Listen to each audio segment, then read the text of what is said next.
Walking, or sometimes referred to as the Wild, is a lecture by Henry David Thoreau, first delivered at the Concord Lyceum on April 23, 1851. It was written between 1851 and 1860, but parts were extracted from his earlier journals. Thoreau read the piece a total of 10 times, more than any other of his lectures. Walking was first published as an essay in the Atlantic Monthly after his death in 1862. Walking is a transcendental essay that analyzes the relationship between man and nature, trying to find a balance between society and our raw animal nature. Let's look at the complete essay. Walking, by Henry David Thoreau. I wish to speak a word for nature, for absolute freedom and wildness, as contrasted with a freedom and culture merely civil. To regard man as an inhabitant, or a part and parcel of nature, rather than a member of society. I wish to make an extreme statement. If so, I may make an emphatic one, for there are enough champions of civilization, the minister and the school committee, and every one of you will take care of that. I have met with but 1 or 2 persons in the course of my life who understood the art of walking, that is, of taking walks, who had a genius, so to speak, for sauntering, which word is beautifully derived from idle people who roved about the country, in the Middle Ages, and asked charity, under pretense of going à la Sainte Terre to the Holy Land, till the children exclaimed, "There goes a sainterer, a saunterer, a Holy Lander." They who never go to the Holy Land in their walks, as they pretend, are indeed mere idlers and vagabonds, but they who do go there are saunterers in the good sense, such as I mean. Some, however, would derive the word from sans terre without land or a home, which, therefore, in the good sense, will mean, having no particular home, but equally at home everywhere. For this is the secret of successful sauntering. He who sits still in a house all the time may be the greatest vagrant of all. But the saunterer, in the good sense, is no more vagrant than the meandering river, which is all the while sedulously seeking the shortest course to the sea. But I prefer the first, which, indeed, is the most probable derivation.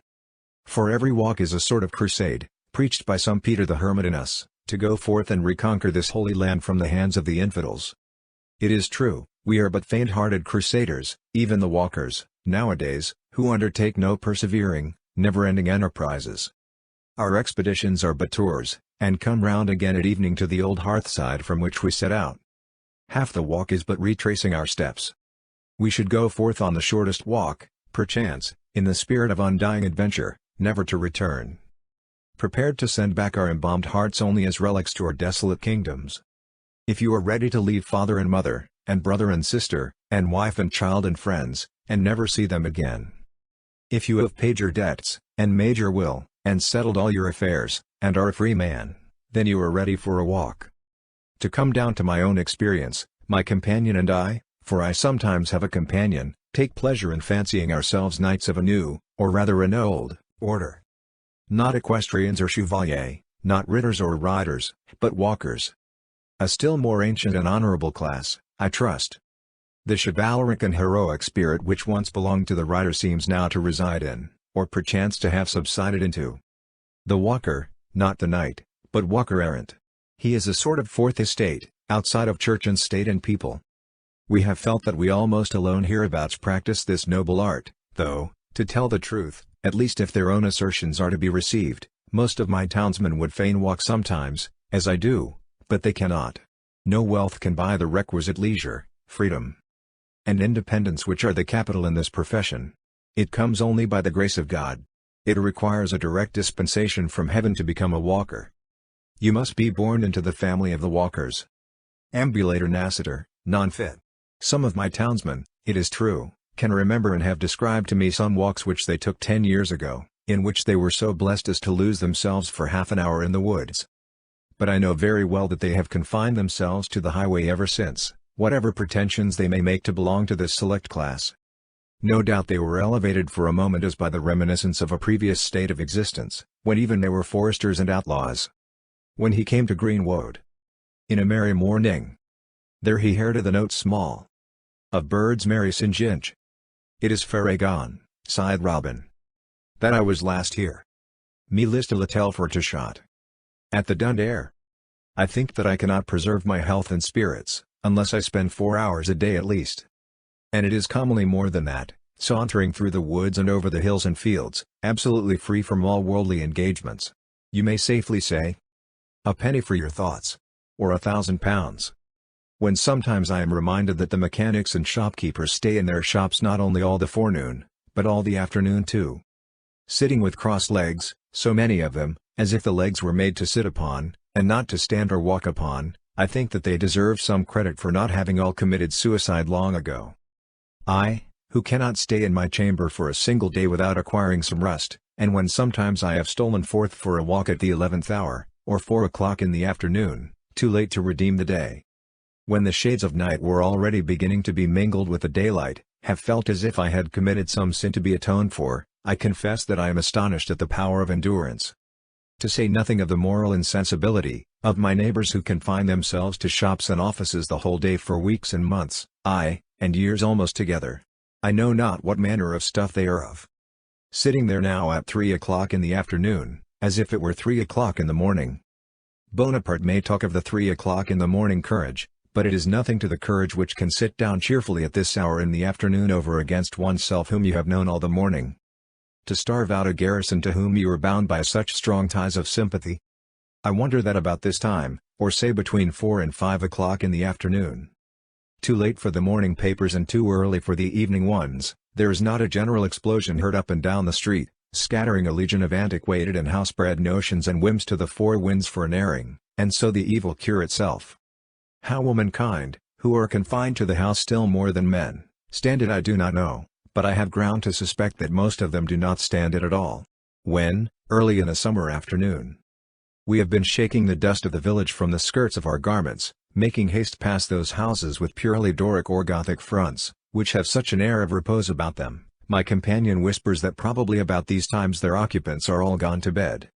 Then it is that I appreciate the beauty and the glory of architecture, which itself never turns in, but forever stands out and erect, keeping watch over the slumberers. No doubt temperament, and, above all, age, have a good deal to do with it. As a man grows older, his ability to sit still and follow indoor occupations increases. He grows vespertinal in his habits as the evening of life approaches, till at last he comes forth only just before sundown, and gets all the walk that he requires in half an hour. But the walking of which I speak has nothing in it akin to taking exercise, as it is called, as the sick take medicine at stated hours, as the swinging of dumbbells or chairs, but is itself the enterprise and adventure of the day. If you would get exercise, go in search of the springs of life. Think of a man swinging dumbbells for his health, when those springs are bubbling up in far-off pastures unsought by him. Moreover, you must walk like a camel, which is said to be the only beast which ruminates when walking. When a traveller asked Wordsworth's servant to show him her master's study, she answered, "Here is his library, but his study is out of doors." Living much out of doors, in the sun and wind, will no doubt produce a certain roughness of character, will cause a thicker cuticle to grow over some of the finer qualities of our nature, as on the face and hands, or as severe manual labor robs the hands of some of their delicacy of touch. So staying in the house, on the other hand, may produce a softness and smoothness, not to say thinness of skin, accompanied by an increased sensibility to certain impressions. Perhaps we should be more susceptible to some influences important to our intellectual and moral growth, if the sun had shone and the wind blown on us a little less, and no doubt it is a nice matter to proportion rightly the thick and thin skin. But methinks that is a scurf that will fall off fast enough.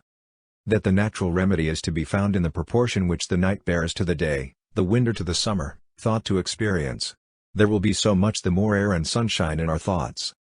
The callous palms of the laborer are conversant with finer tissues of self-respect and heroism, whose touch thrills the heart, than the languid fingers of idleness. That is mere sentimentality that lies abed by day and thinks itself white, far from the tan and callous of experience. When we walk, we naturally go to the fields and woods. What would become of us, if we walked only in a garden or a mall? Even some sects of philosophers have felt the necessity of importing the woods to themselves, since they did not go to the woods. They planted groves and walks of platanes, where they took subdials ambulations in porticos open to the air. Of course it is of no use to direct our steps to the woods, if they do not carry us thither.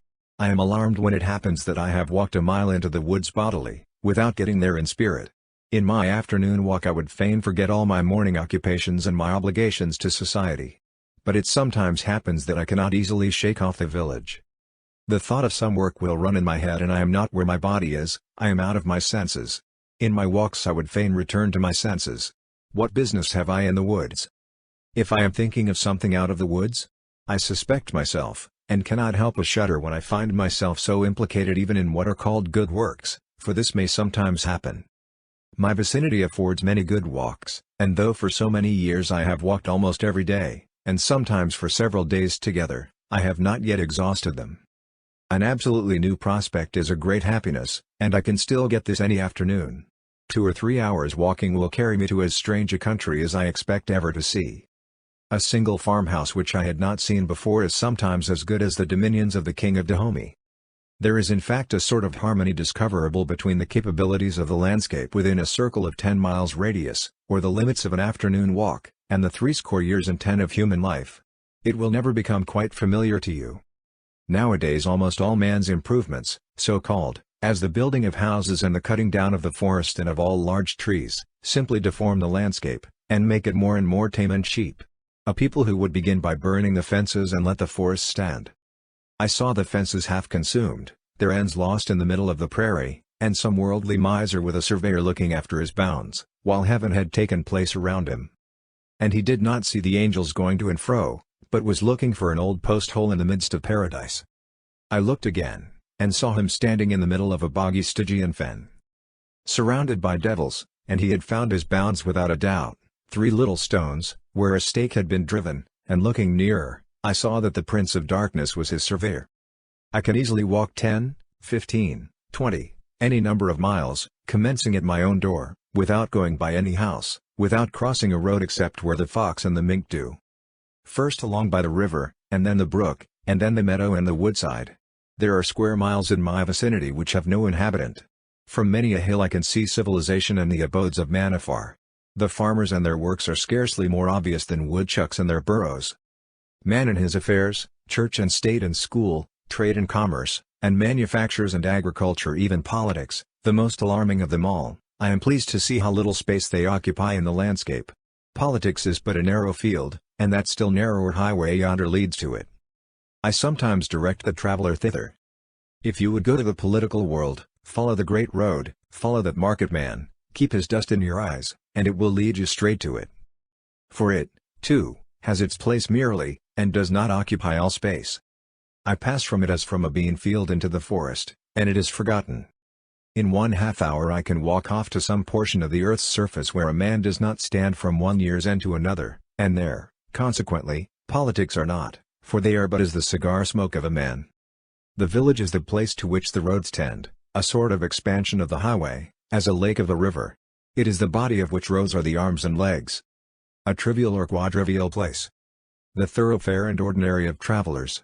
The word is from the Latin villa, which together with via, a way, or more anciently vet and velia, varo derives from vio, to carry. Because the villa is the place to and from which things are carried. They who got their living by teaming were said vellatorum facere. Hence, too, the Latin word vilis and arvile, also villain. This suggests what kind of degeneracy villagers are liable to. They are wayworn by the travel that goes by and over them, without traveling themselves.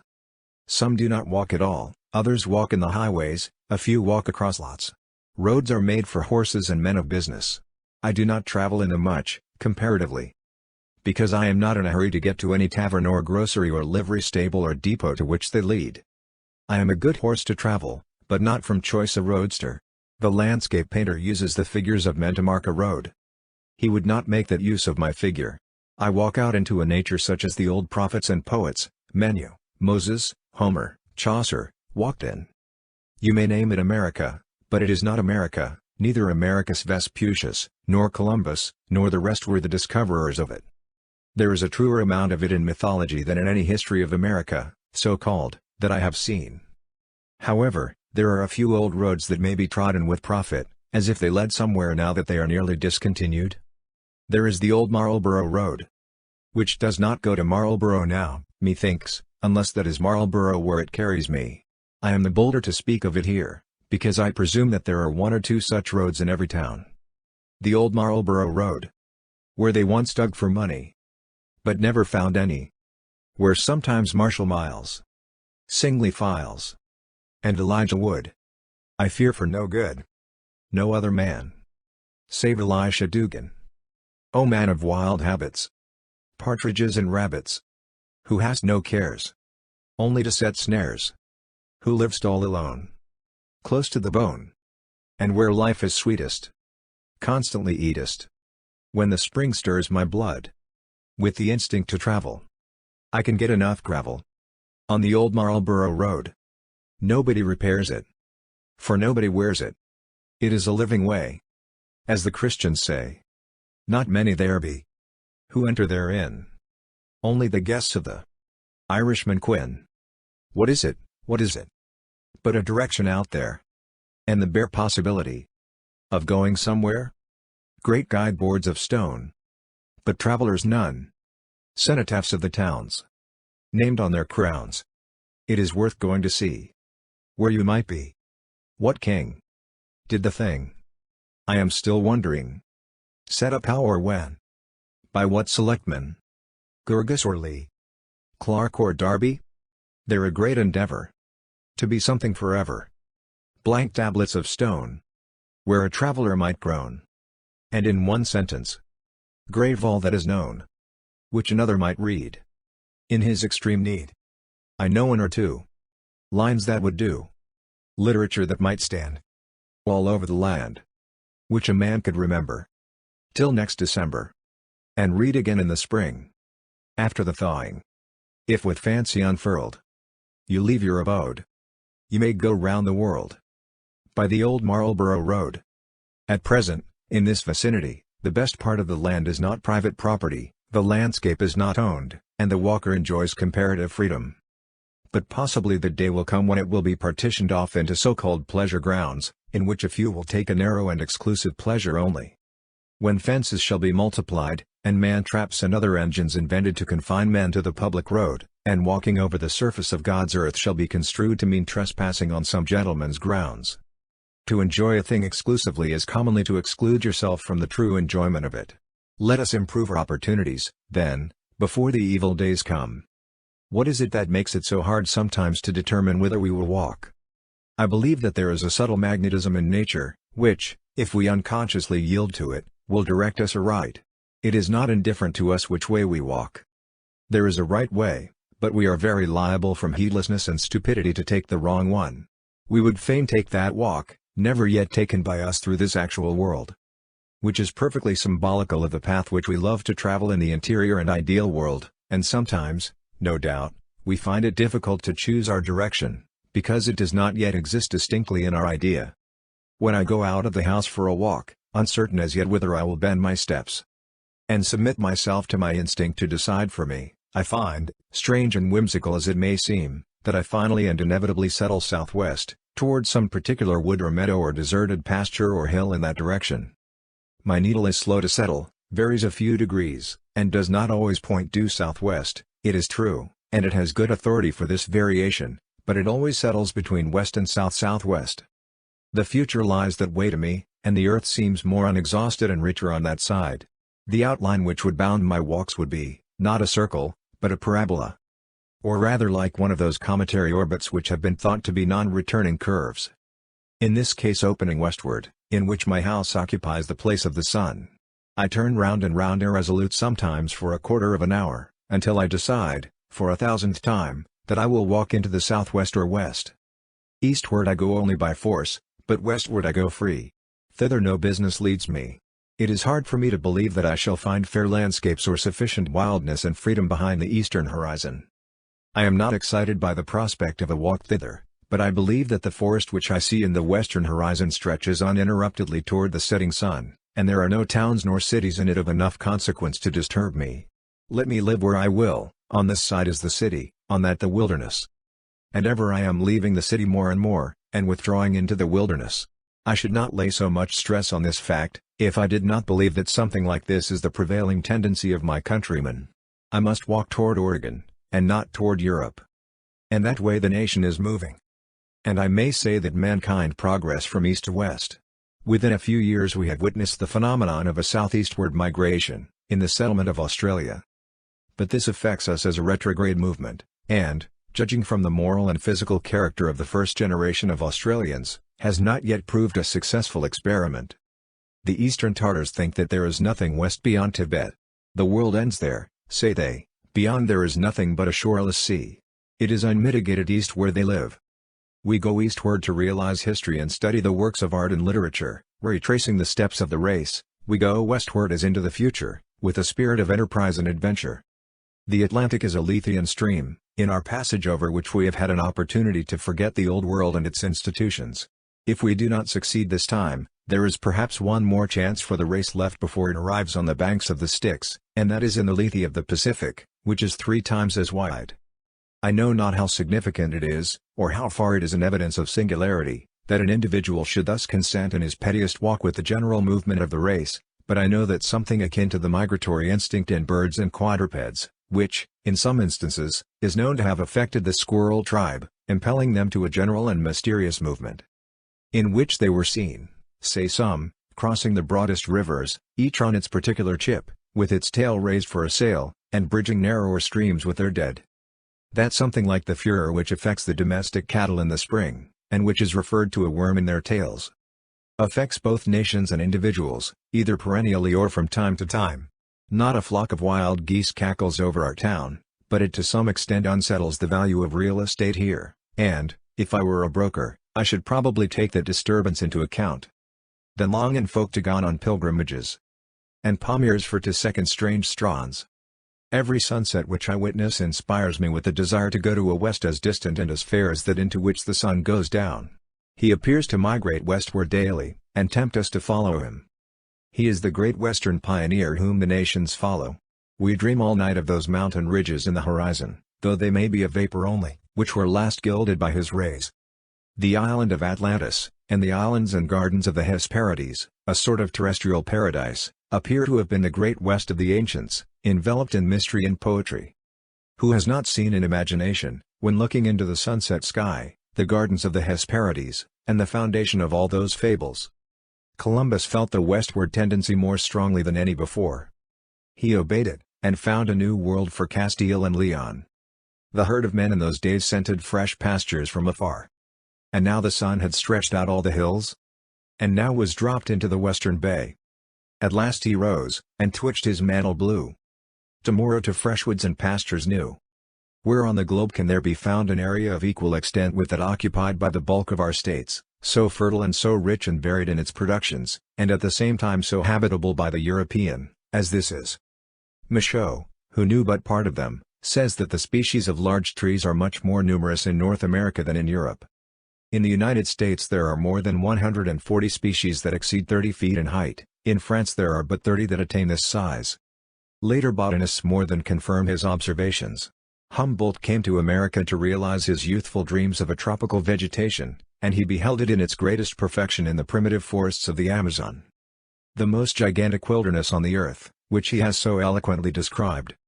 The geographer Guyot, himself a European, goes further than I am ready to follow him, yet not when he says, as the plant is made for the animal, as the vegetable world is made for the animal world, America is made for the man of the Old World. The man of the Old World sets out upon his way. Leaving the highlands of Asia, he descends from station to station towards Europe. Each of his steps is marked by a new civilization superior to the preceding, by a greater power of development. Arrived at the Atlantic, he pauses on the shore of this unknown ocean, the bounds of which he knows not, and turns upon his footprints for an instant. When he has exhausted the rich soil of Europe, and reinvigorated himself, then recommences his adventurous career westward as in the earliest stages. So far Guyot.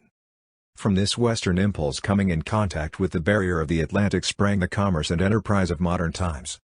The younger Michaud, in his travels west of the Alleghanies in 1802, says that the common inquiry in the newly settled West was, "From what part of the world have you come?" As if these vast and fertile regions would naturally be the place of meeting and common country of all the inhabitants of the globe. To use an obsolete Latin word, I might say, ex oriente lux, ex occidente frux. From the east light, from the west fruit. Sir Francis Head, an English traveller and a Governor-General of Canada, tells us that in both the northern and southern hemispheres of the New World, Nature has not only outlined her works on a larger scale, but has painted the whole picture with brighter and more costly colors than she used in delineating and in beautifying the Old World. The heavens of America appear infinitely higher, the sky is bluer, the air is fresher, the cold is intenser, the moon looks larger, the stars are brighter, the thunder is louder, the lightning is vivider, the wind is stronger, the rain is heavier, the mountains are higher, the rivers longer, the forests bigger, the plains broader. This statement will do at least to set against Buffon's account of this part of the world and its productions. Linnaeus said long ago, Nescio que facies letta, glaber plantus Americanus, I know not what there is of joyous and smooth in the aspect of American plants, and I think that in this country there are no, or at most very few, African besti, African beasts, as the Romans called them, and that in this respect also it is peculiarly fitted for the habitation of man. We are told that within 3 miles of the center of the East Indian city of Singapore, some of the inhabitants are annually carried off by tigers, but the traveler can lie down in the woods at night almost anywhere in North America without fear of wild beasts. These are encouraging testimonies.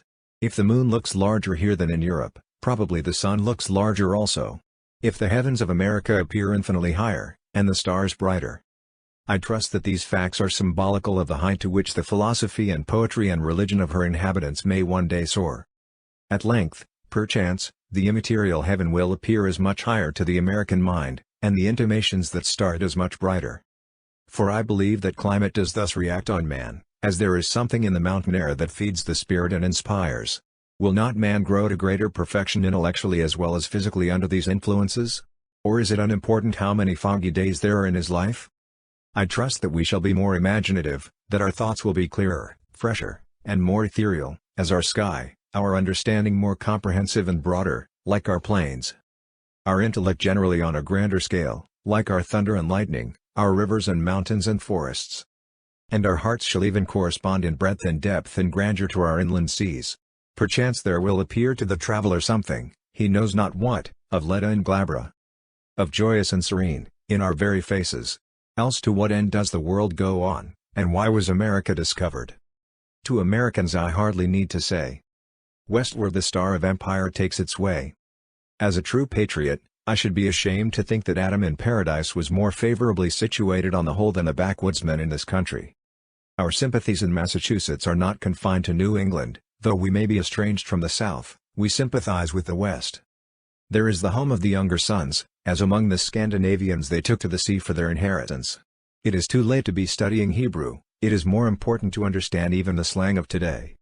Some months ago I went to see a panorama of the Rhine. It was like a dream of the Middle Ages. I floated down its historic stream in something more than imagination. Under bridges built by the Romans, and repaired by later heroes, past cities and castles whose very names were music to my ears, and each of which was the subject of a legend. There were Ehrenbreitstein and Roland II Koblenz, which I knew only in history. They were ruins that interested me chiefly. There seemed to come up from its waters and its vine-clad hills and valleys a hushed music as of crusaders departing for the Holy Land. I floated along under the spell of enchantment, as if I had been transported to an heroic age, and breathed an atmosphere of chivalry. Soon after, I went to see a panorama of the Mississippi, and as I worked my way up the river in the light of today, and saw the steamboats wooding up, counted the rising cities, gazed on the fresh ruins of Nauvoo, beheld the Indians moving west across the stream, and, as before I had looked up the Moselle, now looked up the Ohio and the Missouri and heard the legends of Dubuque and of Wen and his cliff, still thinking more of the future than of the past or present. I saw that this was a Rhine stream of a different kind, that the foundations of castles were yet to be laid, and the famous bridges were yet to be thrown over the river, and I felt that this was the heroic age itself, though we know it not, for the hero is commonly the simplest and obscurest of men. The West of which I speak is but another name for the wild, and what I have been preparing to say is, that in wildness is the preservation of the world. Every tree sends its fibers forth in search of the wild. The city's imported at any price. Men plow and sail for it. From the forest and wilderness come the tonics and barks which brace mankind. Our ancestors were savages. The story of Romulus and Remus being suckled by a wolf is not a meaningless fable. The founders of every state which has risen to eminence have drawn their nourishment and vigor from a similar wild source.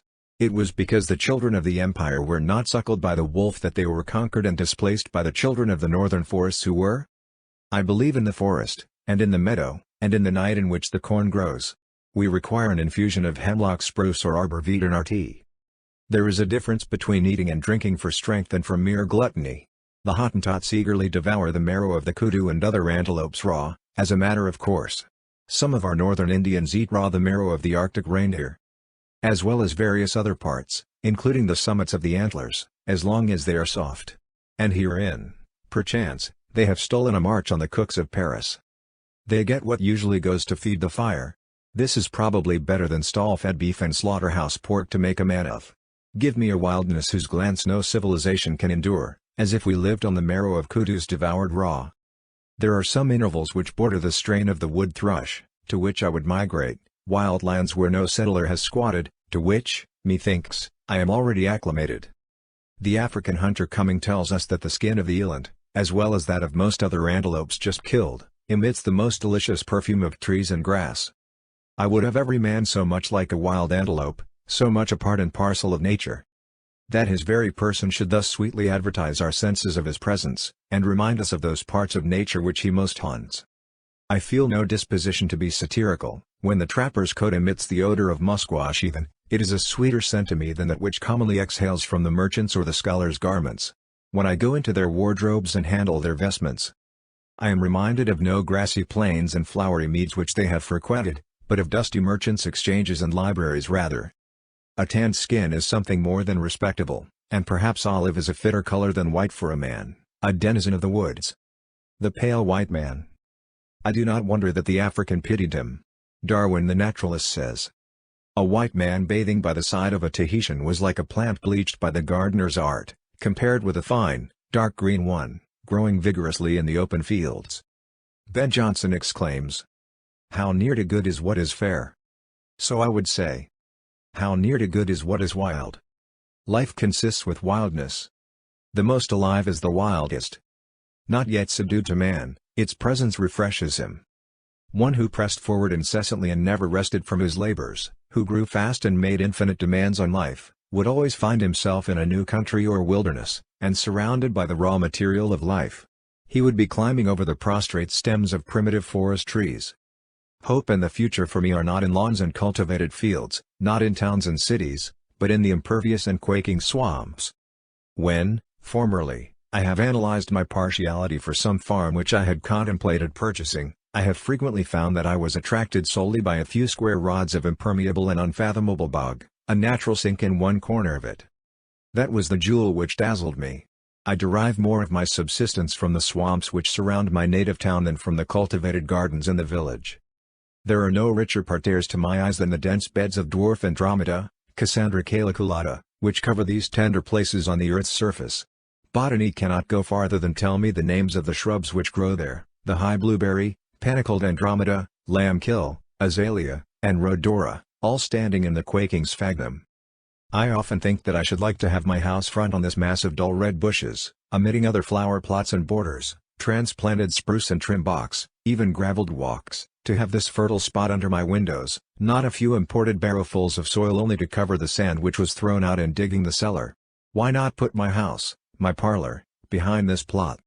Instead of behind that meager assemblage of curiosities, that poor apology for a nature and art, which I call my front yard. It is an effort to clear up and make a decent appearance when the carpenter and mason have departed, though done as much for the passer-by as the dweller within.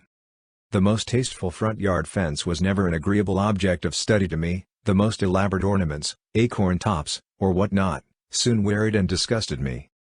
Bring your sills up to the very edge of the swamp, then, though it may not be the best place for a dry cellar, so that there be no access on that side to citizens. Front yards are not made to walk in, but, at most, through, and you could go in the back way. Yes, though you may think me perverse, if it were proposed to me to dwell in the neighborhood of the most beautiful garden that ever human art contrived, or else of a dismal swamp, I should certainly decide for the swamp. How vain, then, have been all your labors, citizens, for me. My spirits infallibly rise in proportion to the outward dreariness. Give me the ocean, the desert, or the wilderness. In the desert, pure air and solitude compensate for want of moisture and fertility. The traveler Burton says of it, "Your morale improves, you become frank and cordial, hospitable and single-minded. In the desert, spirituous liquors excite only disgust. There is a keen enjoyment in a mere animal existence." They who have been traveling long on the steppes of Tartary say, "On re-entering cultivated lands, the agitation, perplexity, and turmoil of civilization oppressed and suffocated us, The air seemed to fail us, and we felt every moment as if about to die of asphyxia.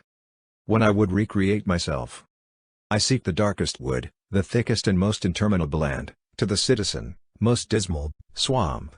I enter a swamp as a sacred place, a sanctum sanctorum. There is the strength, the marrow, of nature. The wild wood covers the virgin mold, and the same soil is good for men and for trees.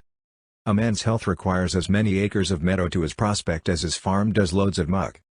There are the strong meats on which he feeds. A town is saved, not more by the righteous man in it than by the woods and swamps that surround it. A township where one primitive forest waves above while another primitive forest rots below, such a town is fitted to raise not only corn and potatoes, but poets and philosophers for the coming ages. In such a soil grew Homer and Confucius and the rest, and out of such a wilderness comes the reformer eating locusts and wild honey. To preserve wild animals implies generally the creation of a forest for them to dwell in or resort to. So it is with man. 100 years ago they sold bark in our streets peeled from our own woods. In the very aspect of those primitive and rugged trees there was, methinks, a tanning principle which hardened and consolidated the fibers of men's thoughts. Ah! Already I shudder for these comparatively degenerate days of my native village, when you cannot collect a load of bark of good thickness, and we no longer produce tar and turpentine. The civilized nations, Greece, Rome, England, have been sustained by the primitive forests which anciently rotted where they stand. They survive as long as the soil is not exhausted. Alas for human culture!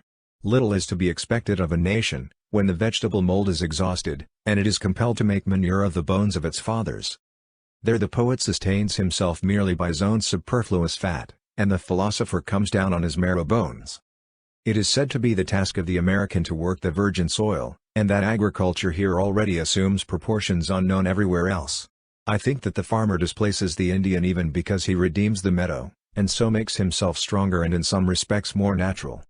I was surveying for a man the other day a single straight line 132 rods long, through a swamp at whose entrance might have been written the words which Dante read over the entrance to the infernal regions, "Leave all hope, ye that enter, that is, of ever getting out again," where at one time I saw my employer actually up to his neck and swimming for his life and his property, though it was still winter. He had another similar swamp which I could not survey at all, because it was completely under water, and nevertheless, with regard to a third swamp, which I did survey from a distance, he remarked to me, true to his instincts, that he would not part with it for any consideration, on account of the mud which it contained. And that man intends to put a girdling ditch round the whole in the course of 40 months, and so redeem it by the magic of his spade. I refer to him only as the type of a class. The weapons with which we have gained our most important victories, which should be handed down as heirlooms from father to son, are not the sword and the lance, but the bushwhack. The turf cutter, the spade, and the bog hoe, rusted with the blood of many a meadow, and begrimed with the dust of many a hard-fought field. The very winds blew the Indian's cornfield into the meadow, and pointed out the way which he had not the skill to follow. He had no better implement with which to entrench himself in the land than a clamshell. But the farmer is armed with plough and spade. In literature it is only the wild that attracts us. Dullness is but another name for tameness. It is the uncivilized free and wild thinking in Hamlet and the Iliad, in all the scriptures and mythologies, not learned in the schools, that delights us. As the wild duck is more swift and beautiful than the tame, so is the wild, the mallard, thought, which mid falling dews wings its way above the fence.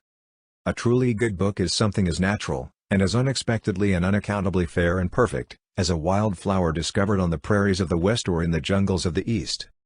Genius is a light which makes the darkness visible, like the lightning's flash, which perchance shatters the temple of knowledge itself, and not a taper lighted at the hearthstone of the race, which pales before the light of common day. English literature, from the days of the minstrels to the lake poets, Chaucer and Spenser and Milton, and even Shakespeare included, breathes no quite fresh and in this sense wild strain. It is an essentially tame and civilized literature, reflecting Greece and Rome. Her wilderness is a greenwood, her wild man a Robin Hood. There is plenty of genial love of nature, but not so much of nature herself. Her chronicles inform us when her wild animals, but not when the wild man in her, became extinct. The science of Humboldt is one thing, poetry is another thing. The poet today, notwithstanding all the discoveries of science, and the accumulated learning of mankind, enjoys no advantage over Homer. Where is the literature which gives expression to nature? He would be a poet who could impress the winds and streams into his service, to speak for him, who nailed words to their primitive senses, as farmers drive down stakes in the spring, which the frost has heaved, who derived his words as often as he used them, transplanted them to his page with earth adhering to their roots, whose words were so true and fresh and natural that they would appear to expand like the buds at the approach of spring, though they lay half smothered between two musty leaves in a library. Aye, to bloom and bear fruit there, after their kind, annually, for the faithful reader, in sympathy with surrounding nature. I do not know of any poetry to quote which adequately expresses this yearning for the wild. Approached from this side, the best poetry is tame. I do not know where to find in any literature, ancient or modern, any account which contents me of that nature with which even I am acquainted. You will perceive that I demand something which no Augustan nor Elizabethan age, which no culture, in short, can give. Mythology comes nearer to it than anything. How much more fertile a nature, at least, has Grecian mythology its root in than English literature? Mythology is the crop which the old world bore before its soil was exhausted, before the fancy and imagination were affected with blight, and which it still bears, wherever its pristine vigor is unabated. All other literatures endure only as the elms which overshadow our houses, but this is like the great dragon tree of the Western Isles, as old as mankind, and, whether that does or not, will endure as long, for the decay of other literatures makes the soil in which it thrives. The West is preparing to add its fables to those of the East.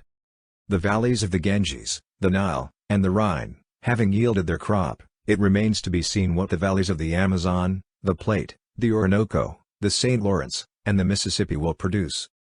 Perchance, when, in the course of ages, American liberty has become a fiction of the past, as it is to some extent a fiction of the present, the poets of the world will be inspired by American mythology. The wildest dreams of wild men, even, are not the less true, though they may not recommend themselves to the sense which is most common among Englishmen and Americans today. It is not every truth that recommends itself to the common sense. Nature has a place for the wild clematis as well as for the cabbage. Some expressions of truth are reminiscent, others merely sensible, as the phrase is, others prophetic. Some forms of disease, even, may prophesy forms of health.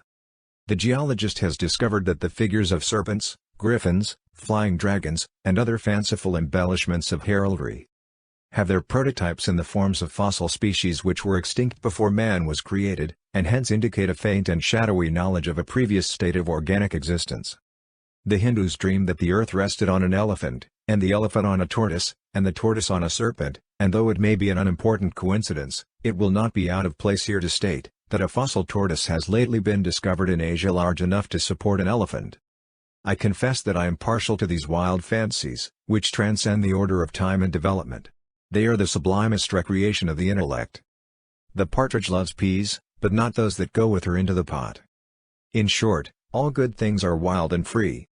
There is something in a strain of music, whether produced by an instrument or by the human voice, take the sound of a bugle in a summer night, for instance, which by its wildness, to speak without satire, reminds me of the cries emitted by wild beasts in their native forests. It is so much of their wildness as I can understand. Give me for my friends and neighbors wild men, not tame ones. The wildness of the savage is but a faint symbol of the awful fairity with which good men and lovers meet.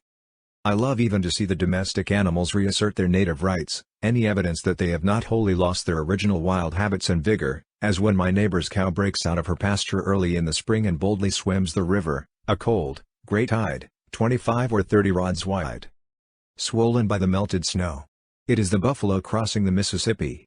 This exploit confers some dignity on the herd in my eyes, already dignified. The seeds of instinct are preserved under the thick hides of cattle and horses, like seeds in the bowels of the earth, an indefinite period. Any sportiveness in cattle is unexpected.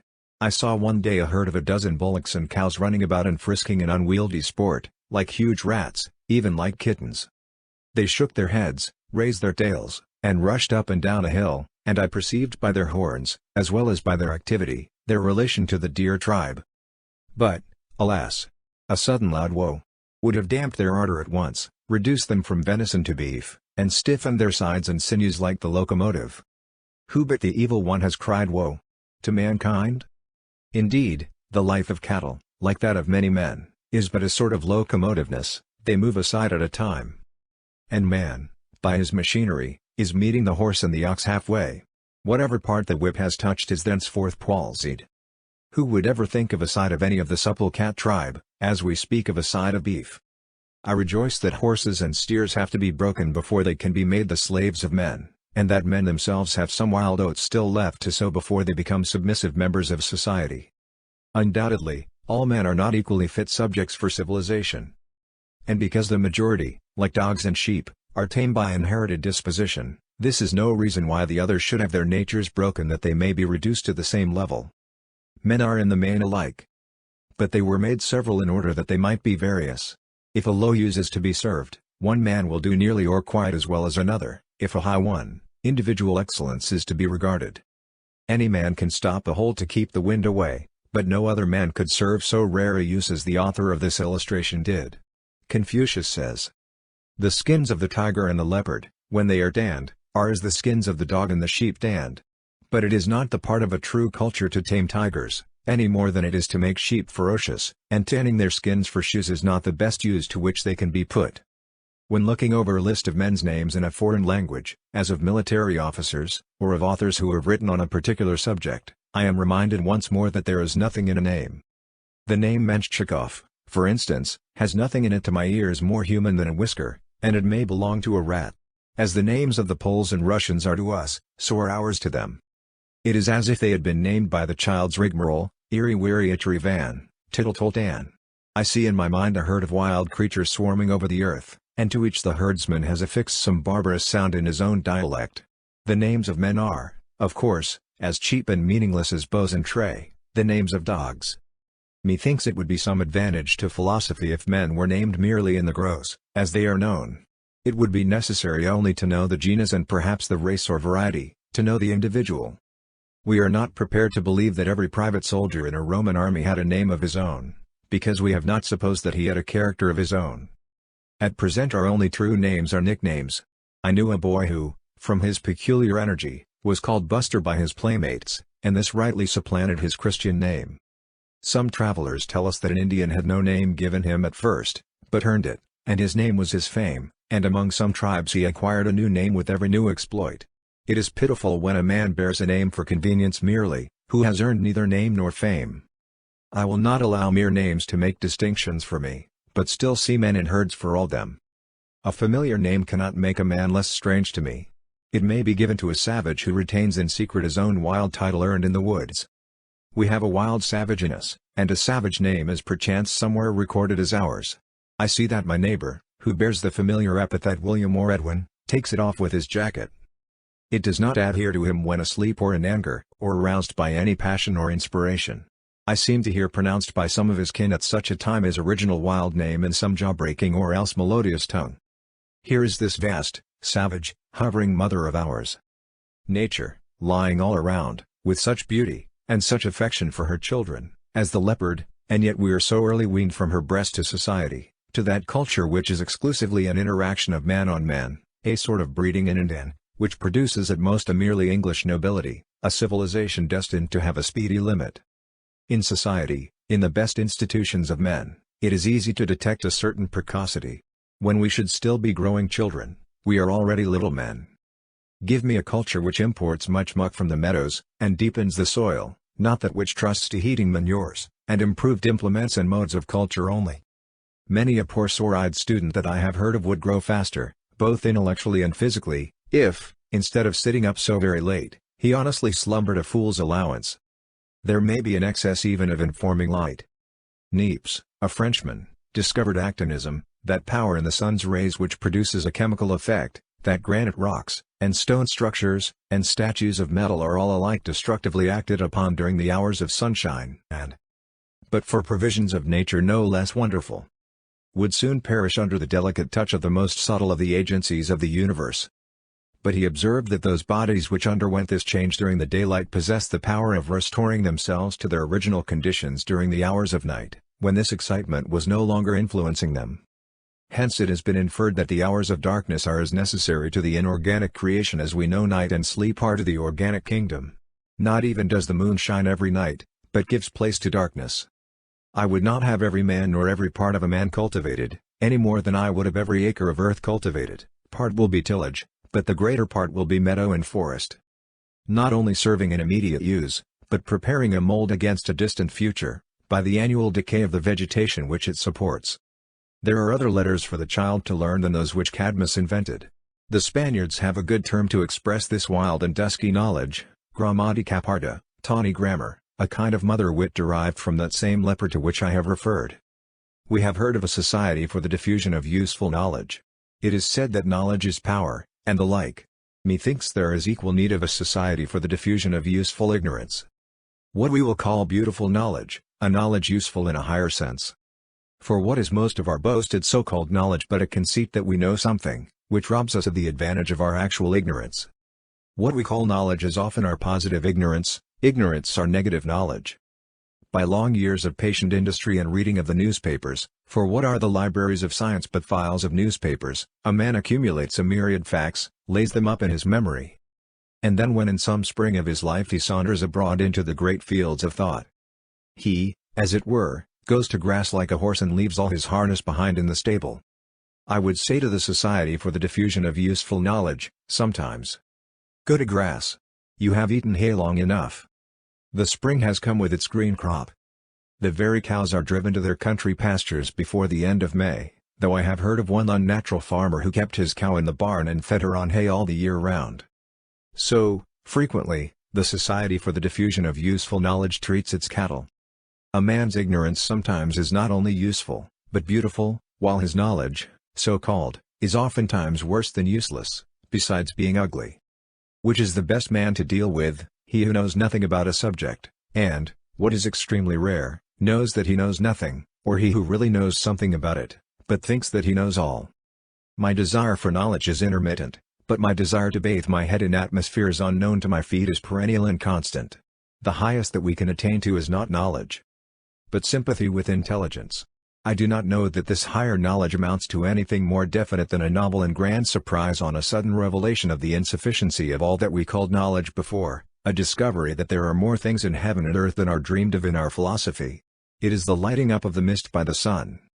Man cannot know in any higher sense than this, any more than he can look serenely and with impunity in the face of the sun. Sigma tau nu omicron kappa epsilon nu omicron sigma epsilon iota sigma.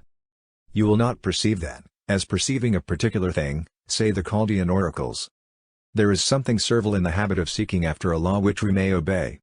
We may study the laws of matter at and for our convenience. But a successful life knows no law. It is an unfortunate discovery certainly, that of a law which binds us where we did not know before that we were bound.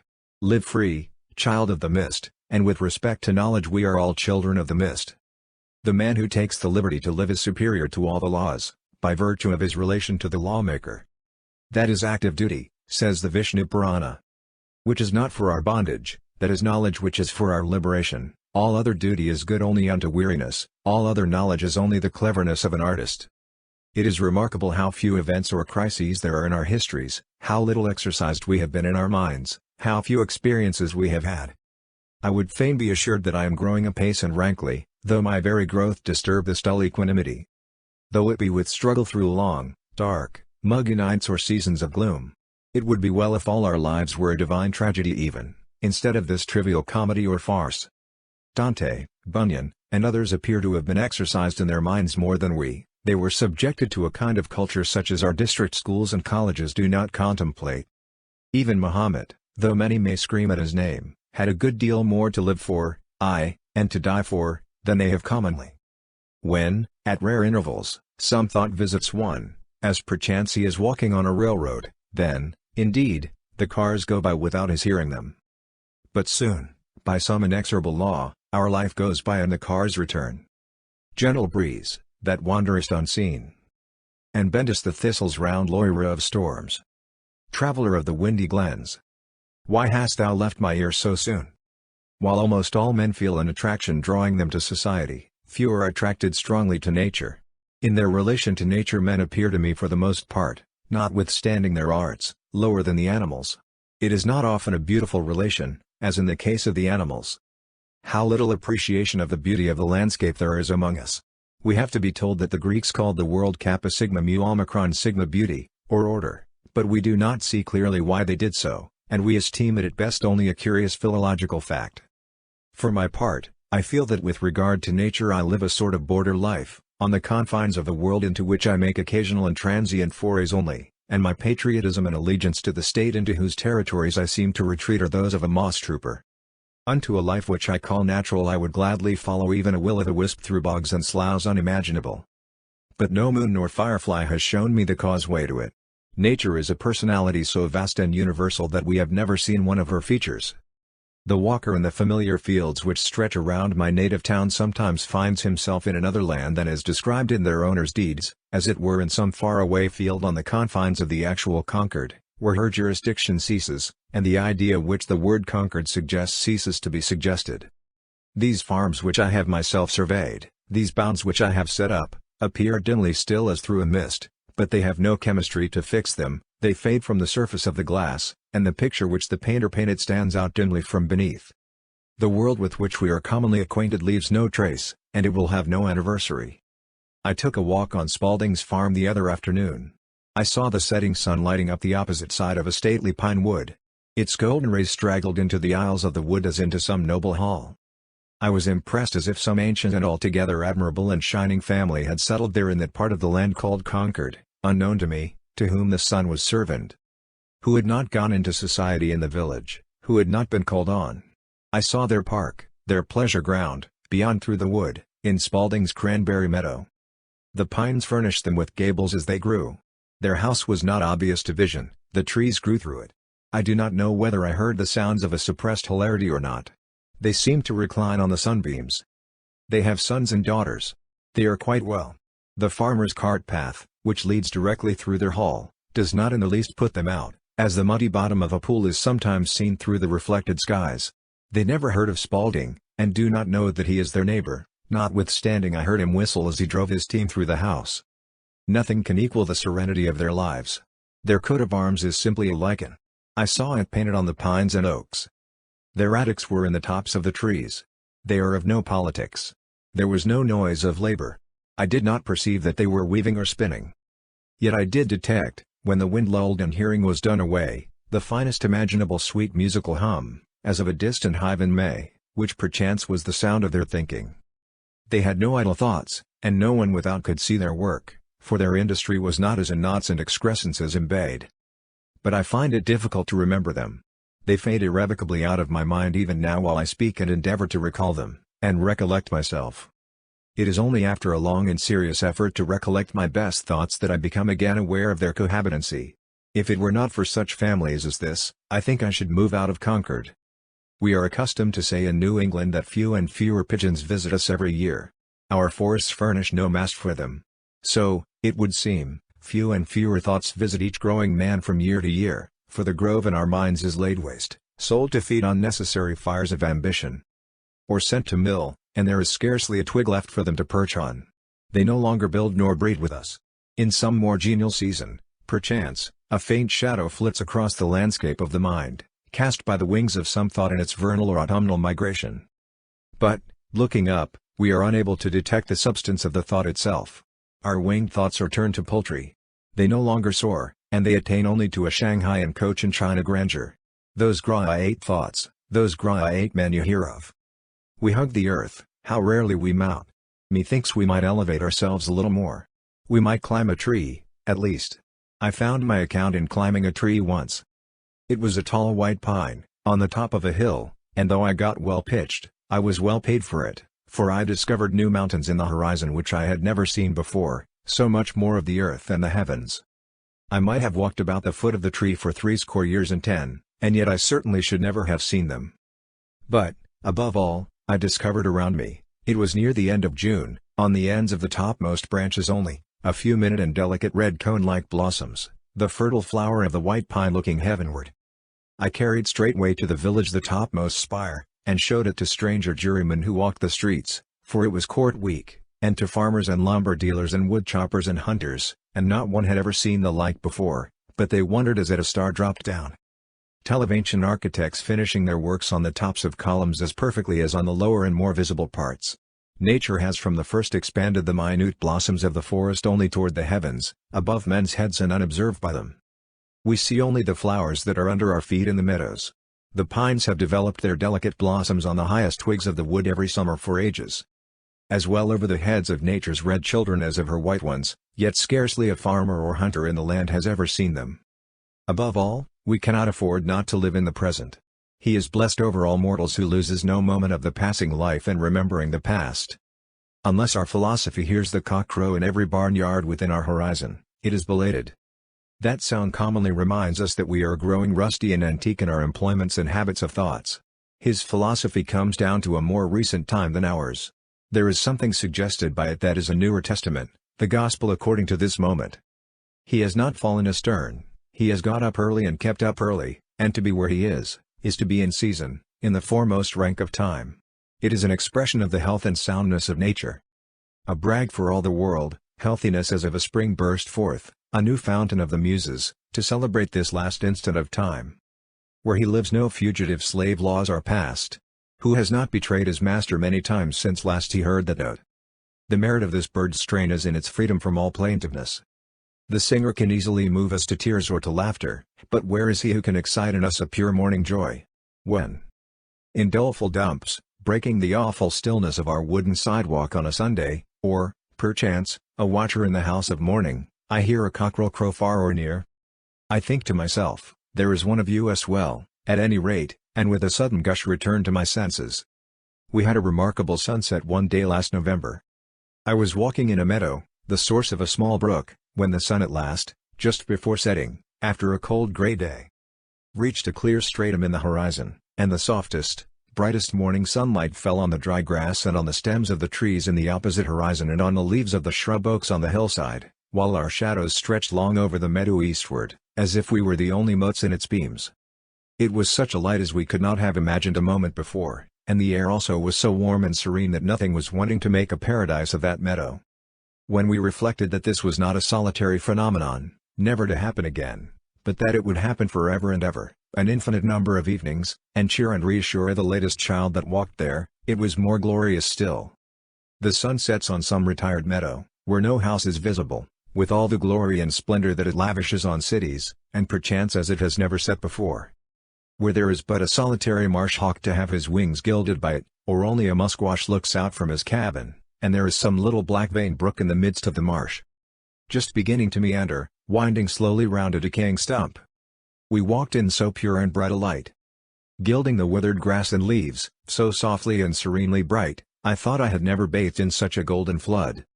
Without a ripple or a murmur to it. The west side of every wood and rising ground gleamed like the boundary of Elysium, and the sun on our backs seemed like a gentle herdsman driving us home at evening. So we saunter toward the Holy Land. Till one day the sun shall shine more brightly than ever he has done, shall perchance shine into our minds and hearts, and light up our whole lives with a great awakening light, as warm and serene and golden as on a bank side in autumn. End of the essay. Thank you. Thank you.